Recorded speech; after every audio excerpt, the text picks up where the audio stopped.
ባረሩ የቅዱሳንም ይሁን የሰማዕታትም ባላት ይሁኑ የራሱ የባለቤቱ የእግዚአብሔር ወይም መድኃኔዓለም ሰኞ ቢሆን ወይም ማክሰኞ ቢሆን ባላት ሁሉ በዚህ ሳምንት ተሽረዋል። ነገረ ሕማማቱ አስመልክቶ ለመነጋገር በሕማማቱ ውስጥ ምን መደረግ እንዳለበት ምንስ መሰራት እንዳለበት እና ሕማማት ማለት ምን ማለት ነው የሚለው እንዴት ይታያሉ ይሰገዳል ወይስ አይሰገድም የሚለውንም እንመለከታለን። ስለ ትምህርታቸውም ቤተክርስቲያንም በምታቃቸው እነሱም በሚያቋት ልክ እሷ ደግሞ በምታቃቸው ልክ የግል መስሪያ ቤቶች ድርጅቶች ውስጥ የምትሰሩ እህቶቼ ወንድሞቼ የኦርቶዶክስ ተዋህዶ ተከታይ የሆናችሁ ሁሉ በይበልጥ ትንተትና በመስራት ጠላታችሁም ይምጣ ያስቀየማችሁም ይምጣ ትትና የምታሳዩበት ፍቅር የምታሳዩበት ትዕግስት የምታሳዩበት በበለጠ የምታስተናግዱበት እንዴት ይህንን ምግባር ከየት አመጡት የምትባሉበት ቀንና ጊዜ መሆን አለበት እንጂ ይሄ የድሮ የትዕቢት ሰዓታችሁን እንድታደርጉ። በስመ አብ ወወልድ ወመንፈስ ቅዱስ አሃዱ አምላክ አሜን። የተወደዳችሁ የእግዚአብሔር ቤተሰቦች የእናታችን የቅድስት ድንግል ማርያም የቃል ኪዳን ልጆች የመላእክት የጻድቃን የሰማዕታት ወዳጆችና ባለሟሎች በልዑል እግዚአብሔር ስም እንደምን አደራችሁ እንደምን ሰነበታችሁ። አምላካችን መድኃኒታችን ኢየሱስ ክርስቶስ የጊዜ ባለቤት የሁሉ ነገር አስገኝ የሆነ እሱ ነውና ለዚች ሰዓትና ጊዜ አድርሶ ነገረ ሕማማቱን እንድንናገር እንድንመሰክር እንድንመማር የፈቀደልን የሰራዊት ጌታ አምላካችን እግዚአብሔር ከሁሉ በፊት ስሙ የተመሰገነ ይሁን በማለት ስለ ነገረ ሕማማቱ አስመልክቶ ለመነጋገር በሕማማቱ ውስጥ ምን መደረግ እንዳለበት ምንስ መሰራት እንዳለበት እና ሕማማት ማለት ምን ማለት ነው የሚለውን ትርጓሜ እና የሕማማትን ጉዳይ በተመለከተ ለመነጋገር ከዛም ቀጥሎ ከሰኞ ጀምሮ እስከ ቅዳም ሱር ድረስ ያሉ ስያሜዎች እያንዳንዱ ቀኖች ምን ምን ተፈጽሞባቸዋል ምን ተደርጎባቸዋል የሚለውን በአንድ ላይ እናያለን። ስያሜያቸውን ጭምር ማለት ነው። ነገር ግን እንግዲህ 40 መዓልት 40 ሌሊት ጾመን በጠቅላላኛ የኢትዮጵያ ኦርቶዶክስ ተዋህዶ ቤተክርስቲያን እነዚህም ብቻ ሳይሆን ከ55 ቀን ያላነሰ ጾሞችን ጾመናል። እንግዲህ የመጀመሪያውም ጾም ራሱን የቻለ እንደነበረ ተመምረናል። አሁንም የው መጨረሻው ሳምንት ደግሞ ከነገ ሰኞ ጀምረን የምንይዘው የስግደት ወይም ሕማማት ተብሎ የሚጠራው ጾሙ ደግሞ ራሱን የቻለ ከፊትና ከኋላ ከፊትም መግቢያ ያለው ከኋላም መውጫ ያለው የኢየሱስ ክርስቶስን ነገረ ሕማማትን አስመልክቶ የሚነገርበት ትልቅ ጾምና የስግደት የሕማማት ጊዜ እንደመሆኑ መጠን በዚህ ዕለት ክርስቲያኖች እያንዳንዷን ቀን ማወቅ ስላለብን ሰኞ ምን ተሰራ፣ ማክሰኞ ምን ተደረገ፣ ረቡዕም እንደዚሁ ሐሙስም እንዲሁ እያል እስከ ቅዳሜ ድረስ ያሉትን ቀኖች እንመለከታለን። በዚህ መልኩ ደግሞ መደረግ ያለባቸውና አለመደረግ ያለባቸውን ጉዳዮች ደግሞ ባጭሩ እያነሳን እንመለከታለን። በሕማማት ውስጥ የሚውሉ በዓላት እንዴት ይታያሉ ይሰገዳል ወይስ አይሰገድም የሚለውንም እንመለከታለን። ስለዚህ እያንዳንዷን ቀን ከመመልከታችን በፊት ምዕመናን አንዳንድ ጊዜ ቆም ብለን ልናስተውለውና ልንገነዘበው የሚያስፈልገን በየመንደሩ ያሉ ሰዎች ወይም ደግሞ የቤተ ክርስቲያኒቷ ተወካይ ነን ብለው የሚሉ ሰዎች የራሳቸውን ግንዛቤና የራሳቸውን አመለካከት ይዘው እንደዚህ ነው መሆን ያለበት እንደዚህ ነው መስራት ያለበት እንዲህ ነው መደረግ ያለበት ብለው ሊያሰስቱ ይችላሉ ወይም ደግሞ ሊያወናብዱ ይችላሉ። ወይ በቲክቶክ ወይም በፌስቡክ ወይም ደግሞ በተለያዩ ሶሻል ሚዲያዎች ላይ የምናገኛቸው ብዙ አይነት እይታዎችና አመለካከቶች ይኖራሉ። ከነዚህ አመለካከቶች መራቅ ያስፈልጋል። የቤተ ክርስቲያኒቷ ተጠሪ ሰዎች የሆኑ ሰዎች የሚሰጡት ቀጥተኛ የቤተ ክርስቲያኒቷ ከዚህ ቦታ ላይ ከዚህ ቦታ ላይ በዚህ ስራ ላይ ያለ ተብሎ የሚጠቀሱ ሊቃውንቶች ካልሆኑ በስተቀር ዝም ብሎ እየተነሳ ማንም በሚናገረውና ማንም በሚሸክተው ተስበን እንዳንደነጋገር ስለዚህ ይህንን ጥንቃቄ ያስፈልጋል።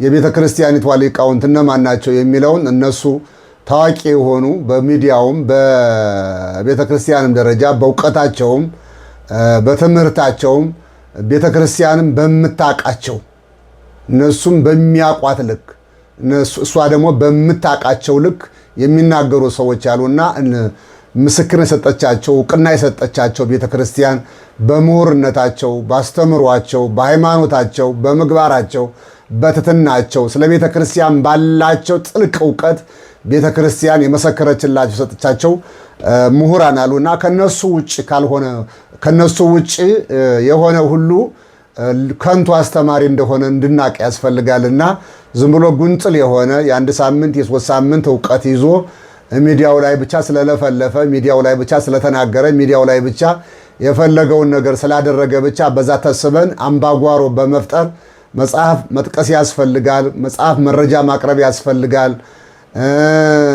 የኢትዮጵያ ኦርቶዶክስ ተዋሕዶ ቤተክርስቲያን ትውፊቷን፣ ባህሏን፣ ወጓን፣ ስርዓቷን የጠበቀ ዶግማዋን፣ ቀኖናዋን የጠበቀ መሆን አለበት። ከዛ ውጭ ግን የሚደረጉ ነገሮች ሁሉ ዝም ብሎ የሚሰነዘሩ ቃላቶች የቤተ ክርስቲያኒቷን የማይወክሉና ግለሰቦችን የሆኑ በዚህን ቀን ስገዱ፣ በዚህን ቀን አትስገዱ፣ በዚህን ቀን ጹሙ፣ በዚህን ቀን አትጹሙ፣ እስከዚህን ሰዓት ድረስ በሕማማት ውስጥ ይጾማል፣ በዚህን ሰዓት ደግሞ አይጾምም የሚሉ ሰዎች ስላሉ ቤተ ክርስቲያኒቷ ምን ትላለች የሚለውን የቤተ ክርስቲያኖችን ሚዲያ ፈልጋችሁ በቤተ ክርስቲያኒቷ ሚዲያ መጠቀም ነው የሚያስፈልገው። ከዛ ውጭ ያሉት ሁሉ የገንዘብ መሸቀጫዎች፣ የገንዘብ ማግኛዎች፣ የገንዘብ የሰውን ትኩረት መሳቢያዎች እና የሰው ኪስ መሙያ ሆነው ስላገኘናቸው ከነዚህ እንድትጠነቀቁ ጭምር ነው የምንፈልገው። እስኪ እያንዳንዱን ቀን የሰኞ ከሰኞ ጀምሮ ያሉትን ግንዛቤዎች አሁን ሕማማት ማለት ምን ማለት ነው ስንል ታመመ ሕማም ማለት የመከራ ማለት ነው፣ ደዌ ማለት ነው፣ ስቃይ ማለት ነው፣ ሐዘን ማለት ነው፣ ጭንቀት ማለት ነው። እነዚህን ያካትታል በትርጓሜው ሕማም ማለት። ሕማማት ማለት ደግሞ በብዙ ማለት ነው። በብዙ ክርስቲያኖች ይህንን በመታመም በጭንቀት በስግደት በሐዘን የሚያስቡት ቀኖች ሕማማት ማለት ቀኖች ናቸው። ሲበዙ አሁን አንድ ከሆነ ሕማም ይባላል። የሚበዛ ከሆነ ግን ሕማማት ተብለው ይጠራሉ እና ቀኖቹ ከሰኞ እስከ ቅዳሜ ያሉት ሁሉ ከአንድ ቀን በላይ ሆነው ስላገኘናቸው ሕማማት ተብለው ይጠራሉ እነዚህ ቀኖች ማለት ነው። ስለዚህ ክርስቶስን መከራውን፣ ሐዘኑን፣ ጭንቀት ሐዘኑን፣ ፈተናውን የምናስብበት ቀን ስለሆነ በጠቅላላ የውል ስማቸው ሕማማት ተብሎ ይጠራልና በዚህ መልኩ እንድናየው እንድንመለከተው ሕማማትን ያስታውሳልና ስለኛ የታመመውን፣ ስለኛ የቆሰለውን፣ ስለኛ የደማውን፣ ስለኛ ስቃይ የተቀበለውን ኃጢአት የሌለበት ኃጢአተኛ ሆኖ ነውር የሌለበት ነውረኛ ተብሎ በግፍ በመከራ ለሰው ልጆች ሲሉ ለአዳም ዘሮች ልጆች ሲል የተቀበለውን መከራ ማሰብ ነው። ሕማማት ማለት መከራ ማለት ነው እና ስለዚህ የእግዚአብሔር ልጆች ሰው አንድ ነገር ከጤናው ከጎደለ አይተኛም። ያቺ ቀን ለሱ መከራ ናት፣ የፈተና ቀን ናት፣ የስቃይ ቀን ናት። እንቅልፍ አጥቶ ከምግብ ተከልክሎ አጠገቡ ያሉ ሰዎች ተኝተው ሲያንኮራፉ በሰላም በጤና ዓለማቸውም ሲቀጩ እሱ ግን ያቺ ቀን ለሱ መከራው ናትና የመከራ ቀን ብለን እናስበዋለን እና ይሄ ቀን በሌላ መልኩ ከሰኞ ጀምሮ ያለው ቀን እስከ ቅዳም ሱር ድረስ ያለው ቀን ስንቆጥረው ሰኞ፣ ማክሰኞ፣ ረቡዕ፣ ሐሙስ፣ አርብ፣ ቅዳሜ እነዚህ 6 ቀን ናቸውና እነዚህ 6 ቀኖች በጣም እጅግ ፈታኝ ቀኖች ናቸውና አንደኛው ቀን ከግማሽ ቀን በላይ ስለሚቆጠር 5500 ዘመን ሲፈጸም ወደዚህ ዓለም መጥቶ ክርስቶስ እንዳዳነን የሚያስታውሱ ዕለቶች ናቸውና በእነዚህ ዕለታት ውስጥ ነው እንግዲህ ክርስቶስን የምናስበው። የጨለማውን ዘመን፣ የብሉይ ኪዳኑን ዘመን፣ የመከራውን ዘመን፣ የስቃዩን ዘመን፣ ፍትሕ የሌለበትን ዘመን፣ ክርስቶስ ያልነበረ ክርስቶስ እና ሰዎች ከእግዚአብሔር ጋር ያልተገናኙበት እግዚአብሔርና ሰዎች ተለያይተውበት የነበረ ዘመን፣ ያገኘው ሁሉ የሚገዛው የሚቀጠቅጠው የዲያብሎስ ባርነት የነገሰበት ዘመን ስለነበረ ያን የጨለማ ዘመን ያስታውሰናል። ሌላው ሕማማት ውስጥ ክርስትና የለም፣ ፍትሐት የለም፣ ቁርባን የለም፣ ጸሎትና ስግደት ብቻ ነው። ከዛ ውጭ ሐሙስ ዕለት ቅዳሴ ሊኖር ይችላል። ሐሙስ ደግሞ አዲስ ኪዳን የተሰራበት ቀን ስለሆነ ይህን እንመጣበታለን። በዚህ መልኩ እናስታውሰዋለን። ይህን ስናስብ ኃጢአታችንን እያሰብን ስለኛ ኃጢአት የተከፈለውን ስለኛ ኃጢአት የሞተውን የደማውን የሰራዊት ጌታ አምላካችን እግዚአብሔር ስለኛ ብሎ በአይሁድ እጅ ተይዞ የተሰቃየውን ስቃይ፣ ግርፋቱን፣ ሞቱን፣ ስቅለቱን እያሰብን ስለ እኔ የሞተው ስለ እኔ ኃጢአት ነው ይህን መከራ የተቀበለው ብለን እንድናስበው ያስፈልጋልና በተቻለ መልኩ እንደዚህ አድርገን እንድናከብረው እያሳሰብሁኝ እስኪ ሰኞ ዕለት እንነሳ። ሰሙነ ሕማማት ማለት ምን ማለት ነው? በየሳምንቱ የተወሰነ ነገር ነው ይልና በየሳምንቱ ምን ማለት ነው? የተወሰነ ነገር ማለት ቅድም ያግቢያ ላይ እንዳልኋችሁ እያንዳንዷ ቀን ስራ የሰራባት ውሳኔ የወሰነባት ቀን ስለሆነች ነው። ከዛ ጋራ አያይዘን ነው የምናየውና ከሰኞ እስከ ቅዳሜ ሰሙነ ሕማማት የጾመ ሁዳዴ የመጨረሻው ሳምንት የኢየሱስ ክርስቶስ ሕማም የመታሰቢያ ሳምንት ይባላል። የኢየሱስ ክርስቶስ ሕማም የመታሰቢያ ሳምንት ነው። ኢየሱስ ክርስቶስን የሕማሙን ሳምንት የምናስብበት ነው። ስለዚህ ካህናትና ምዕመናን በቤተ ክርስቲያን ቅጥር ግቢ ተሰብስበው የሕማሙን ነገር የሚያወሳውን ዜማ ያዜማሉ፣ ግብረ ሕማማት ያነባሉ። ጠቅላላ ከድጓውም ከመጽሐፍ ቅዱስም ከምኑም የተውጣጡ ንባባቶች ከብሉይ ከአዲስ ኪዳን የተውጣጡ ንባባቶች ስለ ኢየሱስ ክርስቶስ መከራ መቀበል፣ ስለ እግዚአብሔር ስለ ሰው ልጅ በደል የሚያወሱትን የእግዚአብሔር መበደል የሰው ልጆች በዳይ መሆናቸውን እግዚአብሔር ደግሞ ስለ እነሱ ደግሞ ቤዛ ሆኖ መጥቶ የእነሱን በደለኛ ሆኖ እንደ በደለኛ ተቆጥሮ ተሸክሞ በአይሁድ ፊት ቁሞ መከራ መቀበሉን የሚያስታውሱ መጻሕፍቶችን ከዛም የተውጣጡትን ከሊቃውንቱም ከብሉይ ኪዳንም ከአዲስ ኪዳንም ከመጽሐፈ መነኮሳትም እንዲሁም ከተለያዩ መጻሕፍቶች ስለ ነገረ ሕማሙ የሚያወሱትን በግብረ ሕማማት ላይ ተጽፈው ያሉትን እነዚያን እየተነበበ ይሰገዳል፣ ይጸለያል ማለት ነው። ስለዚህ ሰኞ ዕለታ እስኪ በዚህ መሰረት ስንመለከት ሰኞ ዕለታ ምን የተደረገበት ቀን ነው ብለን ስናስብ ሆሳዕናን ካከበርን በኋላ በነጋው ነው የሚለው መጽሐፍ ቅዱሱ ወበሳኒታ ይላል። ወበሳኒታ ማለት በነጋው ማለት ነው። በነጋው ሲል ምን ማለት ነው ካል ሆሳዕናን ወይም ቤተ መቅደሱን ካጸዳ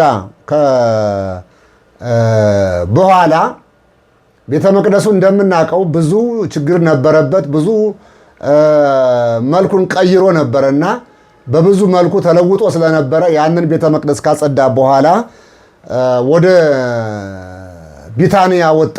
ወደ ቢታንያም ወጥቶ ከዚያም ዕለትም ኢየሱስ በቢታንያ ሲወጣ ተራበ ይላል። ቅጠል አየ፣ የበለስን ቅጠል ተመለከተ። ቅጠሏንም አይቶ ተርቦ ስለነበረ ፍሬዋን ይገኝባት እንደሆነ ከፍሬዋ የሚያፈራ በእስራኤል ዘንድም ታዋቂ ምግብ ነው። እኛ ዘንዳ ለምሳሌ ሎሚ፣ ትርንጎ፣ ብርቱካን፣ ፓፓያ፣ ሌሎችም አትክልቶች ልበላቸውና ሙዝን የመሳሰሉ ነገሮች በጣም ተፈላጊ ተወዳዶች ናቸው። ግን ጊዜ አላቸው፣ የሚያበቅሉበት የሚያፈሩበት ጊዜ አለ እና የያቺ በለስ ጊዜዋ አልነበረም፣ አላፈራችምና ባዶ ቅጠል ነበረች። ገና ልታፈራ በቅጠል ላይ ስለነበረች አየና ተርቦ ስለነበረ ወደ እሷ ቀረበ። በለሲቱም ሲቀረበ ከቅጠል በቀር ምንም ነገር ባለማግኘቱ ከአሁን ጀምሮ ለዘላለም መልካም ፍሬ አይገኝብሽ ብሎ ረገማት። ማርቆስ 11 ቁጥር 14 ላይ ነው ይህን ቃል የምናገኘው። ስለዚህ የረገመበት ቀን ነው፣ በለስ የተረገመችበት ቀን ነው። መቼ? ሰኞ። ስለዚህ ሆሳዕናን አክብሮ ወይም ቤተ መቅደሱን አጽድቶ ወጥቶ አድሮ ነበርና ካደረበት ተነስቶ ሲሄድ ቀጥታ ተራበ። ጠዋት ላይ ነው እና በለሷን አየ፣ ተመለከተ፣ ፍሬ አለባት ብሎ ሰውኛውን ወይም ደግሞ በለበሰው ስጋ ተራበ ይለዋል መጽሐፍ ቅዱስ። በመለኮቱ የማይራብ በስጋው ግን እንደ ሰዎች ከኃጢአት በስተቀር የሚራብ የሚጠማ ስጋ ቢለብስም ግን መለኮት የተዋሃደው ስጋ ነው።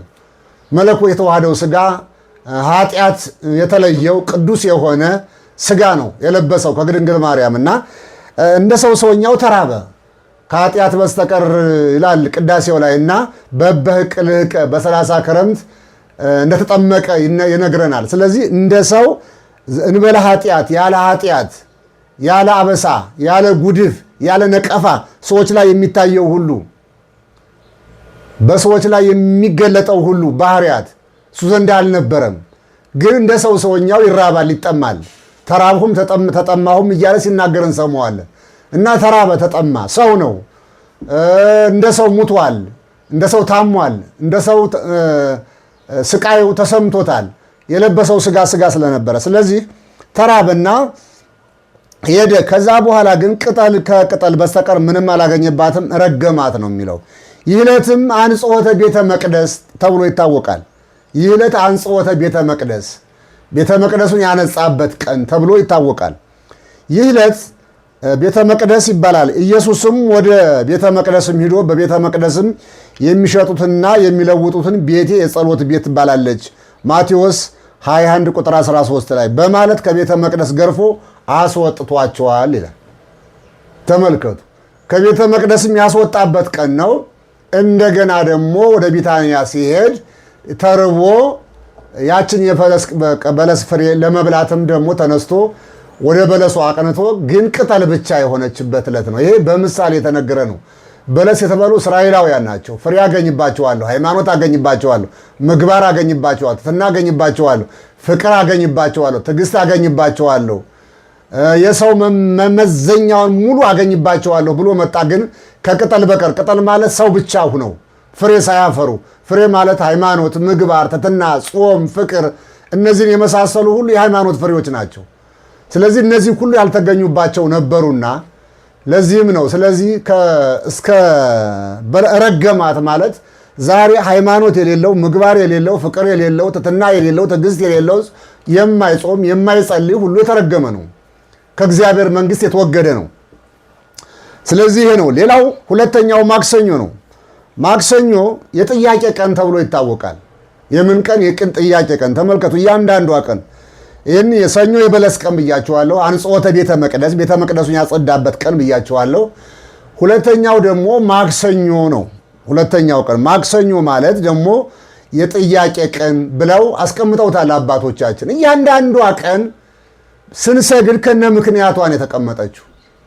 ስለዚህ የሰኞውን ቀን ስንሰግድ ባዶ ቅጠል ብቻ ሁኛለሁ ጌታዬ፣ ፍሬ የለኝም፣ እንዳፈራ አድርገኝ ብለን ነው መስገድ ያለብን። አንተ ለእኔ ሙተሃል፣ ተሰቃይተሃል፣ ስለ እኔ ፍቅር ሁሉን ነገር ሁናል። ባዶ ቅጠል ሁኛለሁ፣ ሰው ብቻ ሁኛለሁ። ነገር ግን ሰው የሚያሟላውን ነገር አላሟላውም ብለን ባዶነታችንን፣ ኃጢአተኛ መሆናችንን፣ ባዶ ቅጠል ብቻ መሆናችንን፣ ፍሬ እንዳላፈራን እያሰብን የምንሰግድበት ነው ማለት ነው። ቅድም እንዳልኳቸው ማክሰኞ ጥያቄ ቀን ይባላል ብያቸዋለሁ።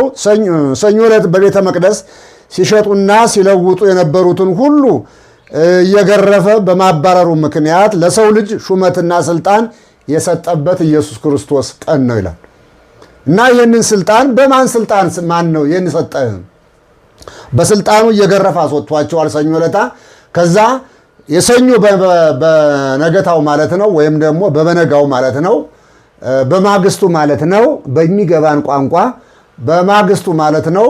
ይህንን አይሁድ መጡና ተሰብስበው ይህንን ቤተ መቅደስ ማፍረስ፣ ስልጣን መስጠት፣ መሾም፣ መሻር፣ መኮነን እንደፈለገ ማድረግ ማን ነው? በማይተመኑ ትገብር ዘንድ ይህን ስልጣን የሰጠ ማን ነው? ይህን ስልጣን እንዲህ ገበያው እንድትፈታ የፈለገን እንድታረግ እንድትሾም እንድትሽር ስልጣን የሰጠህ ማን ነው ብለው ጠይቀውታል ማክሰኞ ዕለት። ይህን ጥያቄ ነው የጠየቁት እና ኢየሱስ ክርስቶስም እንዲህ አላቸው፣ ዮሐንስ ጥምቀት ከሰማይ ናት ወይስ ከምድር ናት አላቸው። እናንተም ይህን ከመልሳችሁ ይህን መልስላቸዋል። ሊመልሱለት አልቻሉም። ከሰማይ ከሆነች ለምን አላመናችሁበትም ይሉናል። ከምድር ነው ብንል ደግሞ ሰዎች እኛን እንደሌላ መልኩ ያዩናል። ለምን አላመናችሁበትም ይለናል። ስለዚህ ምን አናቀውም ምን በላሉ አናቀውም በሚል መልኩ ወሰዱትና እኛ አናቅም አሉ። እንግዲያስ እናንተም ለምትጠይቁኝ እኔም አላቅም አላቸው። እኔም ያውቀዋል፣ አምላክ ነው፣ ይረዳዋል። ነገር ግን ሊመልስላቸው አልፈለገም። ስለዚህ የእግዚአብሔር ልጆች እንግዲህ ይቺ ቀን የጥያቄ ቀን ትባላለች። ይህን ስልጣን ማን ሰጠህ?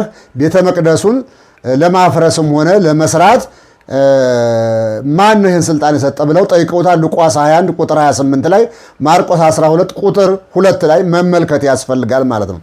ረቡዕ ዕለት የእግዚአብሔር ልጆች እንግዲህ ረቡዕ ትልልቅ ውሳኔዎች የተወሰኑበት ዕለት ቀን ነው።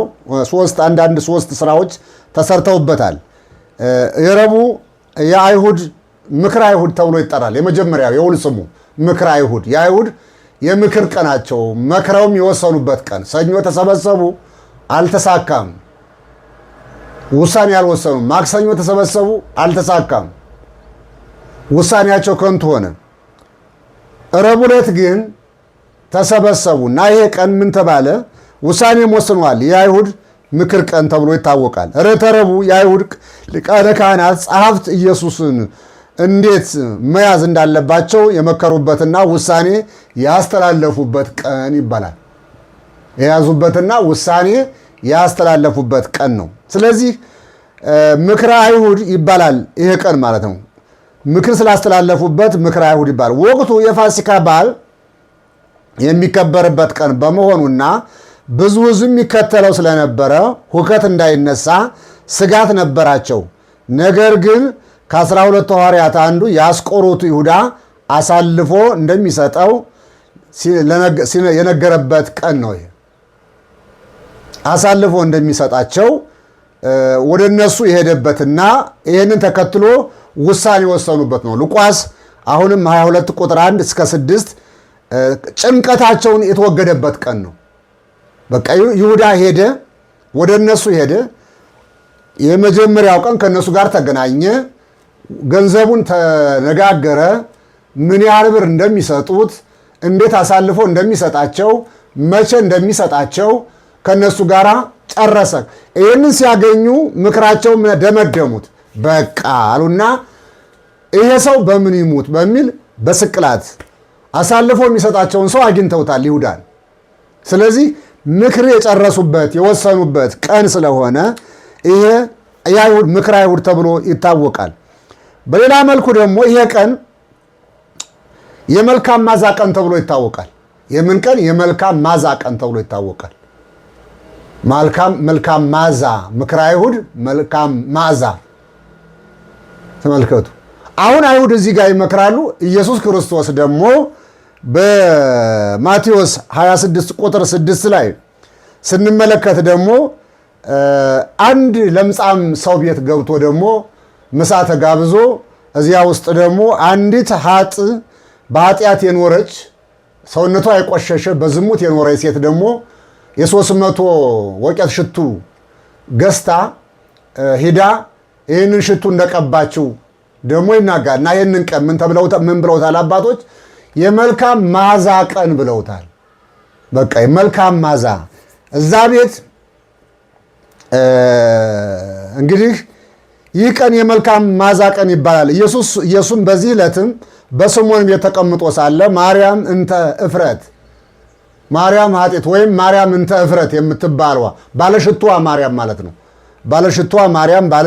ባለሽቱዋ ማርያም ዋጋው እጅግ ውድ የሆነ የአልባስጥሮስ ሽቱ አምጥታ በራሱ ላይ በማርከፍከፍ ስለቀባችው ማቴዎስ 26 ቁጥር 6 እስከ 7 የማዛ ቀን ተብሎ ይታወቃል። አሁን እነሱ ረቡዕ ዕለት ይህንን ምክር ሲመክሩ ጌታችን ኢየሱስ ክርስቶስ ደግሞ እስከ መጨረሻዋ ቀን ድረስ እስከ ዕለተ ዓርብ ቀን ድረስ የማዳን ስራውን የማስተማር ስራውን አላቆመም። ፊት ለፊቱ ሞት እንዳለ፣ መከራ እንዳለ፣ መስቀል እንዳለ ያውቃል። እያንዳንዷ ቀንና ሰዓት ግን መስቀል ላይ እስከሚውልባት ሰዓት ድረስ ነፍስ ከስጋው እስከምትለይ ድረስ የማዳን ስራውን አላቆመም። ነፍስ ከስጋው ያ በሌላ መልኩ የሚታይ ስለሆነ ነው። እያንዳንዱ መስቀል ላይም ሆኖ የሚያደርጉትን አያውቁትምና ይቅር በላቸው ብሎ እየጸለየላቸው ሁሉ ይሄ ሁሉ ምንድን ነው? የማዳን ስራ ነበር ሲሰራ የነበረው።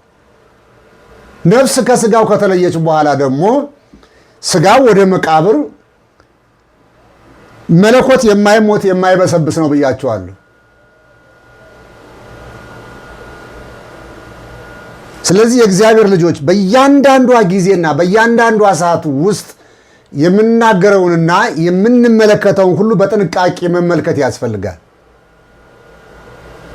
ከያ ዘንዳ ስህተት እንኳ ቢኖር ስንናገር እያስተካከላችሁ እናንተ ለክፋት ሳይሆን ስተት ሊሆን ይችላል ብላችሁ መውሰድ ነው የሚያስፈልገው።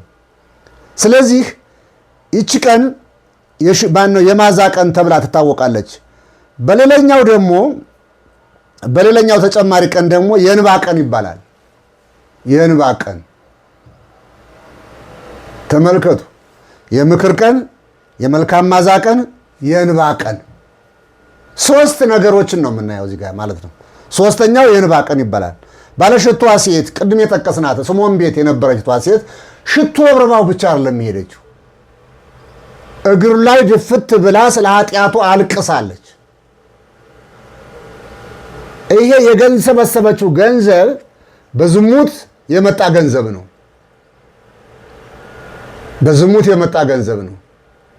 ወንዶችን የሚያታልል ሰውነት ነበራት። ከወንዶች ጋር በገንዘብ ትወድቃለች፣ ዝሙት ትሰራለች።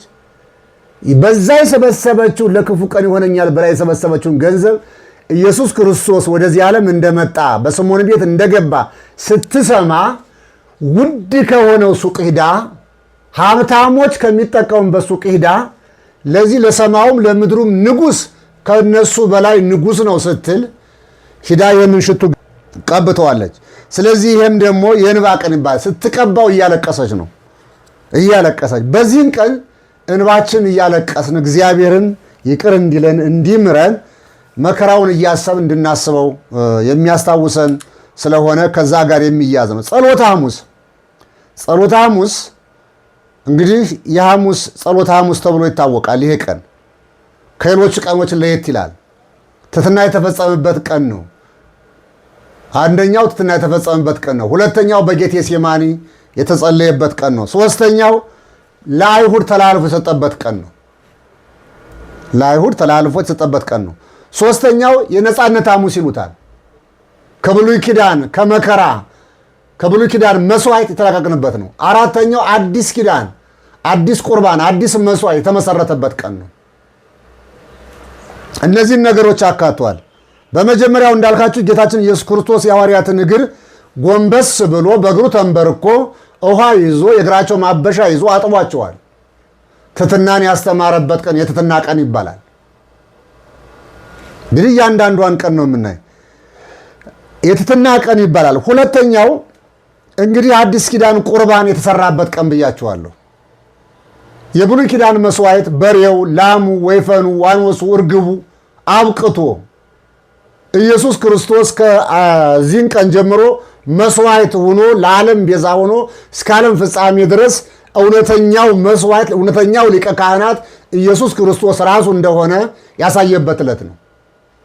የብሉይ ኪዳኑን ዝክንትን መስዋዕት አስወግዶ ለድሃውም ለሀብታሙም ለባለጸጋውም ለጭቁኑም ለጨቋኙም ነፃ ለወጣውም ነፃ ላልወጣውም ለኃጢአተኛውም ለጻድቁም እኩል መስዋዕት የሆነውን ኢየሱስ ክርስቶስን አዲስ ኪዳን በአዲስ ኪዳን የተቀበልንበት ቀን ነው። ስለዚህ ያ የብሉይ ኪዳን መስዋዕት ተወግዶ አዲስ ኪዳን የቀረበበት ቀን ነውና ይሄ ቀንም ቅዱሱ ቀን ይባላል። ይህም ጸሎተ ሐሙስ ይባላል። የትሕትና ቀን ይባላል። የፍቅር ቀን ይባላል። እንዲህ እያለ ብዙ ነገሮች መጥቀስ ይቻላል። ሁለተኛው ማነው? አርብ ላይ ስንደርስ ደግሞ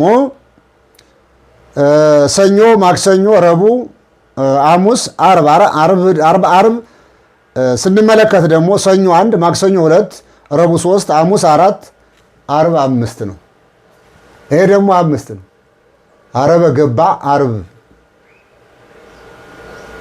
ይሄ ቀን ከሌሎቹ ቀናት ለየት ብሎ ድነት ያገኘንበት ቀን ነው። ድነት ያገኘንበት ቀን ነው። ዓለምን ከፈጠረበት ጥበቡ ዓለምን ያዳነበት ጥበቡ ይበልጣል ይላሉ አባቶቻችን። ተፈጠረበት፣ ያዳነበት ሁለቱም አስገራሚ ናቸው። ግን ከአንዱ አንዱ ማበላለጥ ሳይሆን ግን ድንቅ ስራውን የሰራበት ደግሞ የሰው ልጆች እንዴት ነው ከኃጢአት የማይታይ ኃጢአት የማይጨበጥ ኃጢአት ሰዎችን ኃጢአት በላያቸው ላይ አድሮ ክፉ ሲያሰራቸው በተግባራቸው ማየት እንጂ ኃጢአት ሰውየው ላይ አድሮ እንደ ጽሑፍ ተነቦ እንደ ብናኝ ወረቀት በላያችን ላይ ሲርከፈከፍ አይታይም። ግን ከሚወጣው ከአንደበታችን ከሚወጣው ከምንሰራው ስራ ከምንናገረው ነገር ጸጋ እግዚአብሔር ከኛ መራቁን ኃጢአት በእኛ ላይ መኖሩን የምናውቀው በአነጋገራችን፣ በአኗኗራችን፣ በምግባራችን፣ በምናሳያቸው ነገሮች ሁሉ ለሰው ልጆች በሌለን ክብር ሁሉ ኃጢአት ከኛ ጋር እንዳለ እናውቃለን። በዚህ ይታወቃል። ኃጢአት ነፋስ አይጨበጥም። ኃጢአትም ስትሰራው እንጂ አንተ ላይ ሲያድር በስራው ስትሰራው ነው የሚታወቀው። ስለዚህ ይህ ኃጢአት በእኛ ላይ ነግሶ ይኖር ስለነበረ 5500 ዘመን ከአዳም ከወደቀበት ሰዓት ጀምሮ ክርስቶስ ከመጣበትና መስቀል ላይ እስከዋለበት ቀን ድረስ ለኃጢአት ባሪያዎች ነበር። ኃጢአት ነግሶብን ይኖር ነበር።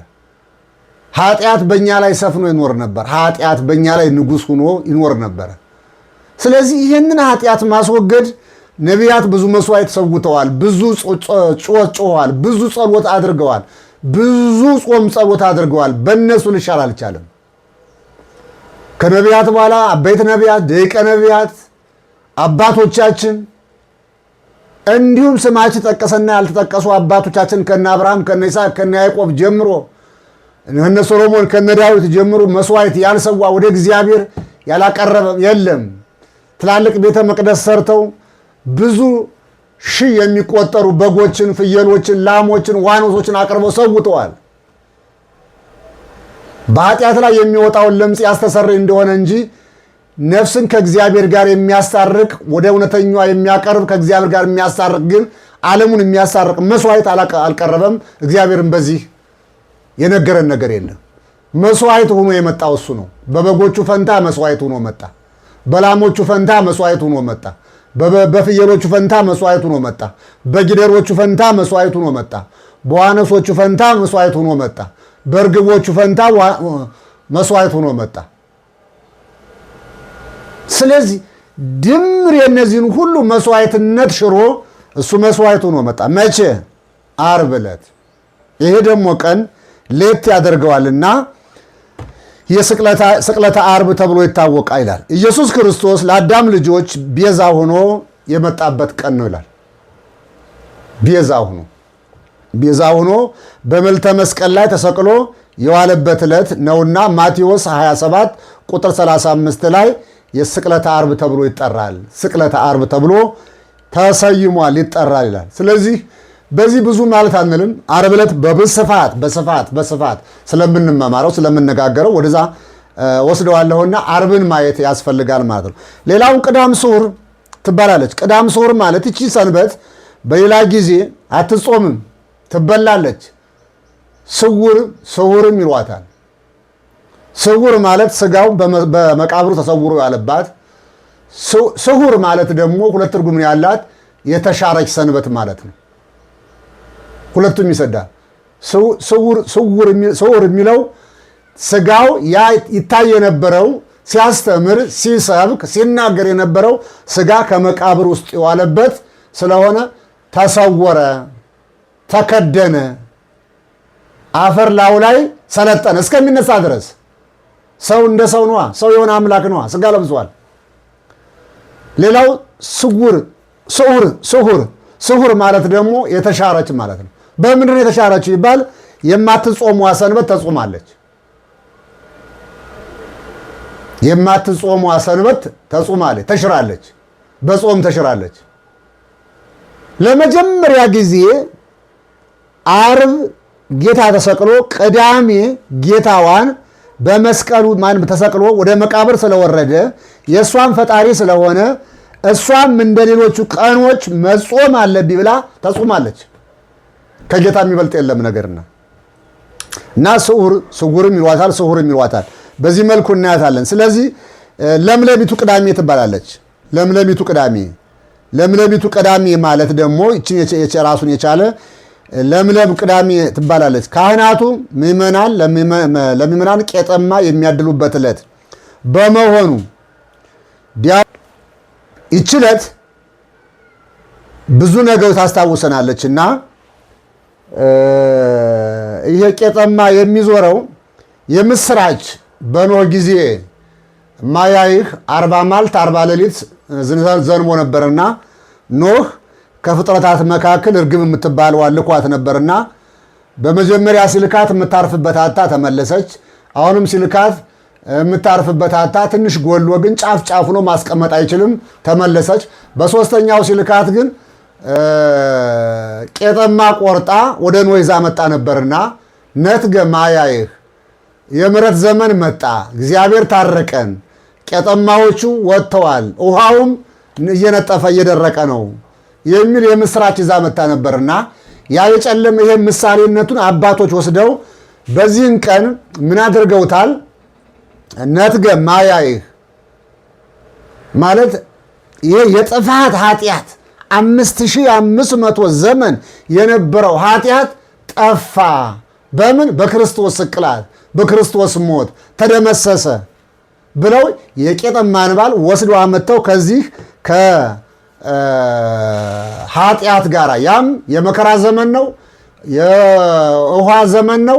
ይሄኛው ደግሞ የኃጢአትና የፍዳ ዘመን የነበረውን አያይዘው ይህንን በዓል ከዚህ በዓል ጋር እንዲከበር አድርገውታል። እና ቄጠማ ቤቱ በየቤቱ የሚዞረው ይሄ የፍዳችን ዘመን የኃጢአታችን ዘመን፣ ልጅነታችን ተመለሰ፣ ወደ እግዚአብሔር ቀረብን፣ ክርስቶስ ለኛ ሞተ፣ በመስቀል ላይ ዋለ፣ ወደ መቃብር ወረደ፣ ነገ ይነሳል፣ የምስራች እያሉ የሚናገሩበትና የሚሰብኩበት ዕለት ሆኖ ስለተገኘ ይሄ ደግሞ ለምለሚት ቅዳሜ ትባላለች።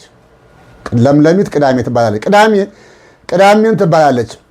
ቅዳሜም ትባላለች። ስለዚህ ፈጣሪ በጥንተ ተፈጥሮ ፍጥረታትን አከናውኖ ያረፈበት ቀን ሲሆን በዘመነ አዲስ ደግሞ የማለዳ ስራውን ሁሉ ፈጽሞ የማዳን ስራውን ሁሉ ፈጽሞ በስጋው በመቃብር ሲያርፍ በነፍሱ ወደ ሲኦል ወርዶ ሲኦልም በርብሮ ባዶዋን ያስቀረበት ከዚያም የነበሩ ነፍሳትንም ለዘላለም ዕረፍት ያወረሰበት ስለሆነ ዕለተ ቅዳሜ ትባላለች። ቅዱስ ቅዳሜ ትባላለች። ምን ቅዳሜ? ቅዱስ። ተመልከቱ፣ ቅዱስ ቅዳሜ ትባላለች። ስለዚህ ለምለም ቅዳሜ፣ ቅዳም ስዑር፣ ቅዳም ስዑር እንዲሁም ደግሞ ቅዱስቷ ቅዳሜ ትባላለች። ትንሣኤን እንዳለ እንትወውና የትንሣኤ ዕለት የምንነጋገረው ሆኖ በእነዚህ ቀናት ግን ልናደርጋቸውና ላናደርጋቸው የሚገቡ ነገሮች ምንድናቸው ብለን ስንመለከት በእነዚህ ቀን ምንም አይነት የቅዱሳንም ይሁን የሰማዕታትም በዓላት ይሁኑ የራሱ የባለቤቱ የእግዚአብሔር ወይም መድኃኔዓለም ሰኞ ቢሆን ወይም ማክሰኞ ቢሆን በዓላት ሁሉ በዚህ ሳምንት ተሽረዋል። የጨለማውን ዘመን የምናስታውስበት ነው። ስለዚህ ይሰገዳል አይሰገድም የሚል ነገር ይህን እንወቅ። በየዓመቱ ምክንያት እየፈጠራችሁ ዛሬ ባታ ናት፣ ዛሬ ቁስቋም ናት፣ ዛሬ ሥላሴ ናቸው፣ ዛሬ እንደዚህ ነው፣ ዛሬ አቡነ ኪሮስ ናቸው፣ ዛሬ እመቤታችን ናት። ለምሳሌ ቅድም እንዳልኳችሁ በዓላት ቢሆን ወይም ባታ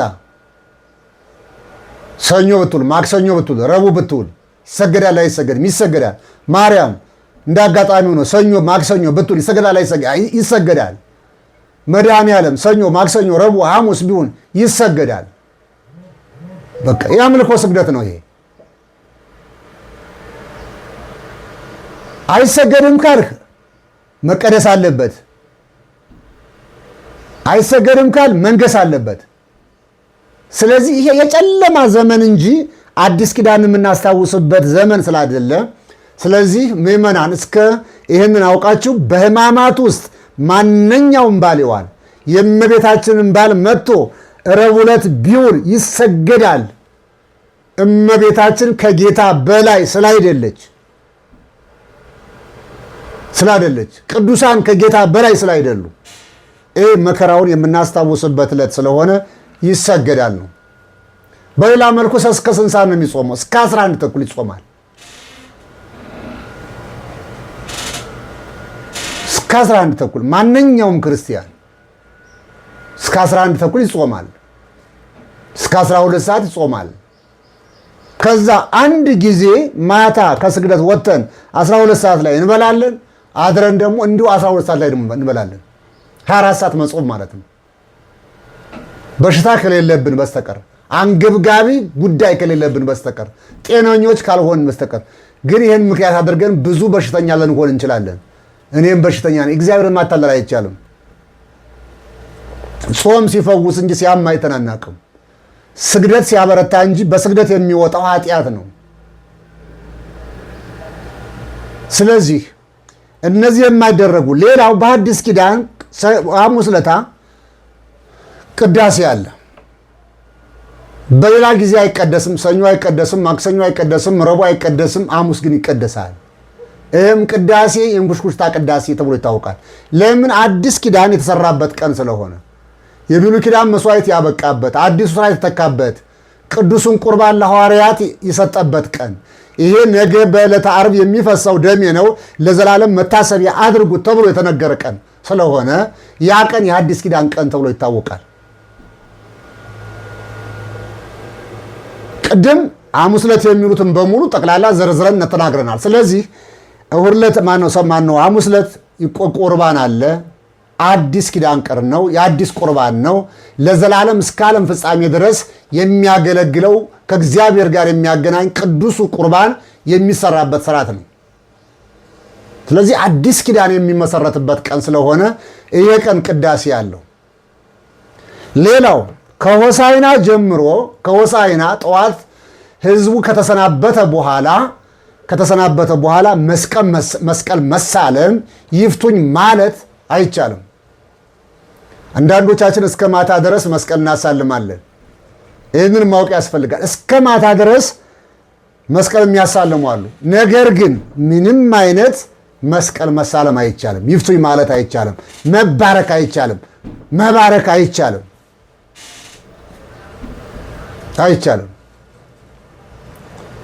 ስርዓቱ ሁሉ ጠቅልሎ የሚያልቀው መቼ ነው ብላችሁ ብትጠይቁኝ እሑድ ጠዋት ያበቃል። እሑድ ጠዋት ልክ 3 ሰዓት ላይ ስነ ስርዓቱ ካለቀ በኋላ ከዛ በኋላ ሰው ቢሞት ፍትሐት የለም። ከዛ በኋላ ይፍቱኝ የለም። ከዛ በኋላ ማንኛውም የቤተክርስቲያን መንፈሳዊ አገልግሎት ታቆማለች። ቤተክርስቲያን ታቆማለች። ጥቁር ልብስ ትለብሳለች። ከዛ ህማማቱ ጠቅልሎ ገባ ተብሎ ይነገራል። አሁን ሰኞ፣ ማክሰኞ፣ ረቡዕ፣ ሐሙስ፣ ዓርብ፣ ቅዳሜ ሰው ቢሞት ፍታት ይፈታል አይፈታም? ሳይፈታስ እንደ ኢትዮጵያ ኦርቶዶክስ ተዋሕዶ ቤተክርስቲያን አስተምሮ ይኮነናል አይኮነንም? አይኮነንም።